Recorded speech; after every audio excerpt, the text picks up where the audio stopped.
Mais je crois que c'est dans mes moments de faiblesse. C'est dans les moments où je ne crois plus à ma propre force. Je crois qu'on s'en remet à un homme fort quand on a définitivement acté qu'on se sentait faible soi-même. Donc moi, je suis pour plutôt que les gens se fortifient eux-mêmes, s'éduquent eux-mêmes, se musclent eux-mêmes, se musclent politiquement, s'auto-organisent, éprouvent leur propre force en agissant. C'est pour ça que j'aime tellement les mouvements sociaux, presque indépendamment de leurs débouchés. Beaucoup de mouvements sociaux se concluent par des échecs. On en a eu un majeur l'an dernier, début d'année en cours, le mouvement contre la réforme des retraites ou contre la contre-réforme des retraites, n'a pas abouti.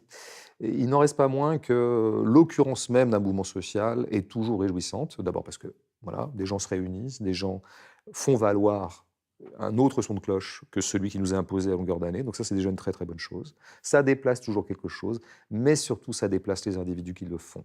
C'est-à-dire que dans un mouvement social, des gens qui se croyaient faibles éprouvent leur force, se reconnaissent comme forts, y compris dans la mesure où ça pourrait mener à un échec dans le combat ponctuel qui est celui de ce mouvement. Donc je crois que c'est très intéressant. Moi, je pense qu'il faut toujours créer des situations. Il faut que nous autres, qui sommes un peu inertes, passifs et soumis à un mode de vie qui a été réglé par d'autres que nous, et que nous subissons quotidiennement, à des échelles diverses, bien sûr, avec des degrés de souffrance, des degrés de désarroi. Je crois qu'il faut que nous créions nous-mêmes nos propres situations où nous puissions éprouver à quel point nous valons beaucoup mieux que le sort qui nous est fait et à quel point nous avons des capacités. Voilà. Et à ce moment-là, la figure de l'homme fort, elle se dissout sur place. Voilà. On n'a plus besoin d'un homme fort ou d'en se remettre à quelqu'un quand soi-même on a éprouvé sa propre force. Et ça, pour ça, il faut fabriquer de la politique. Je ne parle que du plan politique parce que je pourrais en parler aussi artistiquement ou autre.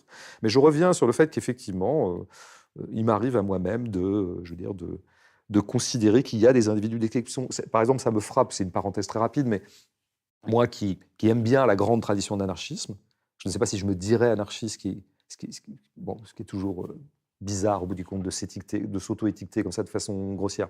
Mais globalement, j'aime bien cette histoire-là. Et je vois bien que me requiert, notamment dans cette histoire, l'avènement, à telle ou telle époque de cette histoire assez courte d'ailleurs, qui date de 200 ans, de personnages que je perçois comme étant des personnes d'exception. Voilà. Que ce soit Bakounine, que ce soit Louise Michel, que ce soit Emma Goldman, que ce soit Tosquelles, par exemple, moins connu et peut-être un peu moins d'ailleurs strictement anarchiste. Voilà. Donc en fait, je pense qu'effectivement, dans les mouvements politiques, on a sans doute un peu besoin de ça. C'est vrai, il faut bien l'avouer. Une fois que j'ai dit tout ce que j'avais à dire sur les soubassements virilistes ou les soubassements antidémocratiques de l'imaginaire de l'homme ou de la femme forte, eh bien quand même, on a sans doute besoin de figures charismatiques. Moi, ce dont j'aimerais me débarrasser totalement, c'est l'idée qu'il y ait une figure charismatique. Ce qu'on a vu apparaître dans un certain populisme de gauche en Amérique du Sud, par exemple. Non, il n'y a pas une figure charismatique. Par contre, il y a des figures derrière lesquels ou autour desquels, enfin, qu'on a envie d'accompagner parce qu'on les perçoit comme nantis d'une capacité supérieure. Voilà. Et c'est là que l'ultra-démocrate que je suis doit bien reconnaître que de temps en temps, il y a des figures aristocratiques qui déboulent.